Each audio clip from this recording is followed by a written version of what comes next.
Well, it's Sunday the 10th of April 2011, and things are hotting up. I got the full council meeting to attend on Thursday the 14th. That's come around rather quick for them. And as well as my public question, I'd like to they have what they call points of information.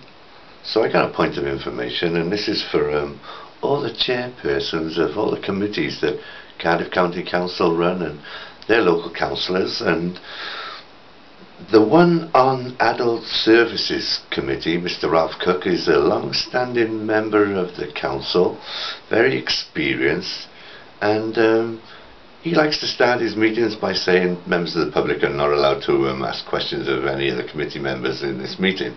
Well, I'm sure Mr. Cook must be aware of public questions time procedure rules. Rule 11.1. Any person who resides or works in the area of the city and county of Cardiff may ask questions of members of executive or of chairpersons of committees at the council at ordinary meetings of the council. A period of 15 minutes at the beginning of each meeting should be allowed for questions to be put and answered, and for supplementary questions and the answers thereto under the rules. No councillor may ask questions under these procedural rules.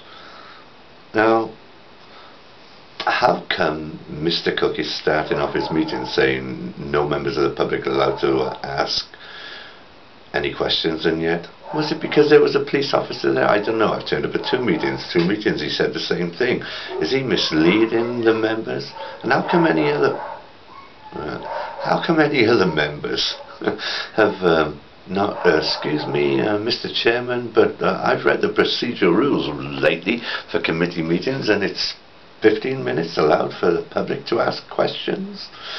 Because I'd like to raise the, excuse me, corporate discrimination, Mr. Cook's part of it done by Adult Services Head of Department, sir, one called Mr. Michael Murphy, sir, aided and abetted by some Carol O'Brien, sir, the complaints officer, sir, who said she's not willing to investigate the complaint. I don't bring the complaints lightly. You know, it's not as if, oh, I'll do this complaint for a laugh. I'm doing that complaint because Mr. Murphy, supposedly head of adult services, supposedly in protection of vulnerable adults, allows properties where vulnerable adults can be taken the piss out of day in, day out, week in, weekend, year in, year out, and do absolutely nothing. And yet on their main header of their page, and inflexible rules and procedures and violations of and whatnot and so forth. And so Mr. Cook, I'll be turning up at the next Adult Services Committee asking the questions of corporate discrimination and criminal negligence by Cardiff County Council towards myself. And as yet, people hear nothing from the Electoral Commission on Twitter. Direct messaged them a couple of times, not got any direct message response back. Wonder what to do. Have I got to send them an email? Why are they on Twitter if they're not responding to what people are direct messaging them? Why are they bothering being there? Is it just corporate fluff? I don't know, but it's wrong, it's wrong. Julie Morgan should not be allowed to stand in any position of public whatever. She shouldn't be running for the Assembly election. In my eyes, she'd be in jail for discrimination and whatnot, and therefore, and have yous and so forth.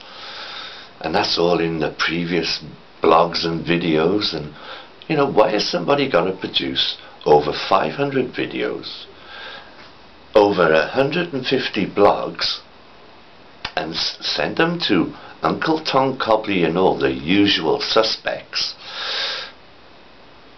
and still be in the same position as when he first started 10 years later? 10 years ago, I wrote to every 60 Assembly members that time saying, why not? redesignate houses of multiple occupancy, shared homes, if they're really serious about ending poverty in Wales.